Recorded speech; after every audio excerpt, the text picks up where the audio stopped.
Hi అండి. అందరూ ఎలా ఉన్నారు? ఈరోజు వచ్చేసి సండే కదా అనేసి బోటీ అయితే తీసుకొనొచ్చారు మా వారు. చికెన్ ఎలాగో కొంచెం వేడి చేస్తుందని తినట్లేదు. ఇది మా వారి కోసం, నాకు బిట్టు కోసం మాత్రం కొద్దిగా ప్రాన్స్ అయితే తెచ్చారు. అది కొంచెం అయితే ఫ్రై చేసి వండేసుకున్నాను.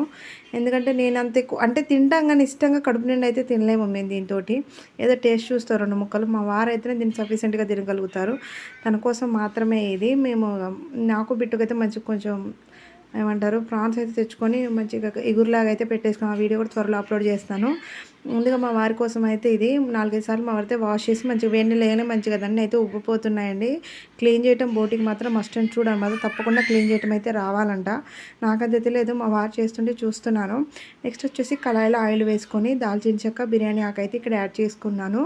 అలాగే ఇందులో ఒక సన్నగా తరిగిన ఒక ఆనియన్, 2 పచ్చిమిర్చి అయితే వేసాను. మనం తినకపోయినా సరే వండటం మాత్రం బాగా వండుతాననమాట. మా వారికి కూడా చాలా ఇష్టం. ఫ్రై చేస్తాను, నార్మల్‌గా పులుసులాగా వచ్చు, అలాగే గోంగూరతో కూడా చేస్తాను. ఇది వచ్చేసి మన చెట్టు పుదీనా కోసాను. నిజంగా చాలా బాగుంది. స్వచ్ఛమైంది కదా! వేయగానే స్మెల్ మాత్రం సూపర్ అనిపించిందనమాట. ఇది కర్రీ తాలింపు వేసేటప్పుడు ఇందులోనే వేయండి. టేస్ట్ మాత్రం వేరే లెవెల్. ఇప్పుడు ఇందులోకి అయితే ఉల్లిగడ్డ ఇవన్నీ అయితే మగ్గిపోయింది కదా! ఇందులో అయితే కొద్దిగా అల్లం వెల్లుల్లి పేస్ట్ అయితే యాడ్ చేసుకుంటున్నాను.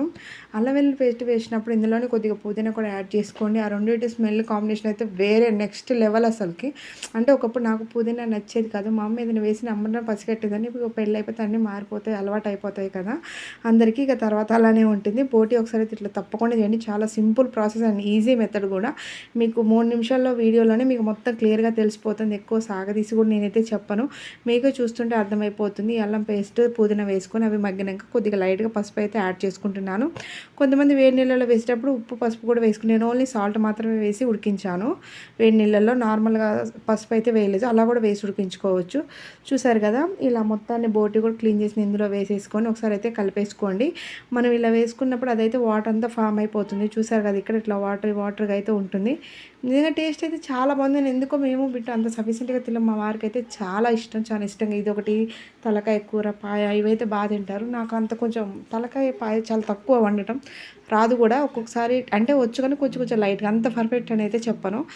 నెక్స్ట్ టైం మళ్ళీ ట్రై చేస్తా. ఇక నెక్స్ట్ వచ్చేసి ఇది కొంచెం మొత్తం వాటర్ ఇంకిపోయినాక అందులో టేస్ట్‌కి సరిపడా కారం, ఉప్పు, కారం కొద్దిగా ఎక్కువ వేసాను. మా వారు ఒక్కడే కదా తినేది. మేము కొంచెం లైట్‌గా తింటాం కాబట్టి. ధనియాల పొడి, కొద్దిగా లైట్‌గా మటన్ మసాలా అయితే ఇక్కడ యాడ్ చేసుకున్నాను. చూసారా మనకి ఇలా మొత్తం ఫ్రై అయిపోయిన తర్వాత నెక్స్ట్ ఇందులో ముందుగానే గోంగూర అయితే ఒక 2 చిన్న చిన్న కట్టలే అండి కోసి ముందుగా వాటినైతే మంచిగా 4, 5 సార్లు కడిగేసుకొని వడకట్టేసుకొని అయితే ఉంచుకున్నాను. ఈ గోంగూర అంతా ఇందులో యాడ్ చేసుకుంటే ఫైనల్లీ మన కర్రీ అనేది రెడీ అయిపోతుంది. ఇంకా మీరు మగ్గేంత వరకు ఉంచుకోండి. చూసారు కదా! ఇక్కడ ఇది స్టార్టింగ్ అనమాట. మటన్ కోసం వేడి నీళ్ళు పెట్టినప్పుడుది.